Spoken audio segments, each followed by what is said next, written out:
Aujourd'hui, je te présente le livre qui a littéralement changé ma vie. Tu le sais certainement, il y a quelques années, j'étais greffière des services judiciaires et après la naissance de ma fille Aliénor, j'aspirais à autre chose. Je voulais lui apprendre à vivre avec son cœur et non pas avec sa tête. Je me suis bien rendu compte qu'à ce sujet, j'étais pas le meilleur exemple pour elle. J'ai donc décidé d'incarner vraiment le modèle que je voulais être pour elle et j'ai pris la décision de changer de métier pour faire quelque chose de plus aligné avec mon cœur et mes aspirations profondes. Je savais que je ne voulais plus être greffière, mais quoi faire d'autre? J'ai tout simplement demandé à être guidée vers cette nouvelle activité. Et le jour même, en librairie, je suis tombée sur ce livre qui m'a sauté aux yeux. Un jour, Aliénor m'a dit. Je l'ai immédiatement acheté parce qu'il était beau, parce que je ne l'avais jamais vu et parce que dans le titre, il y a le nom de ma fille, magnifiquement écrit en doré.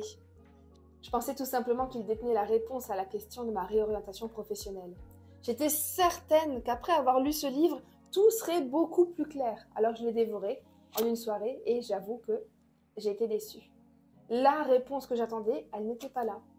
Alors je me suis couchée, un peu dépitée parce que j'avais placé beaucoup d'espoir dans ce livre, qui m'était vraiment apparu comme une réponse à ma demande de guidance. Alors c'était une belle histoire, pleine d'espoir et d'optimisme, mais je n'y ai pas trouvé l'aiguillage que j'attendais sur l'activité que je voulais exercer. Mais on dit souvent que la nuit porte conseil et ça je peux te le confirmer. Au réveil, j'étais remplie de certitude et une évidence m'a saisie, c'était le Reiki. Je ne saurais pas te l'expliquer, mais je savais au fond de moi que c'était ça. Je pratiquais le Reiki à titre personnel depuis des années et jamais je n'ai eu l'idée ou l'envie de le partager avec les autres, par le biais de soins ou de formation, jusqu'à ce jour. C'était tellement évident pour moi que le jour même, j'ai déposé ma démission.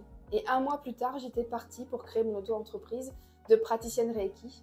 Ça, c'était il y a 4 ans.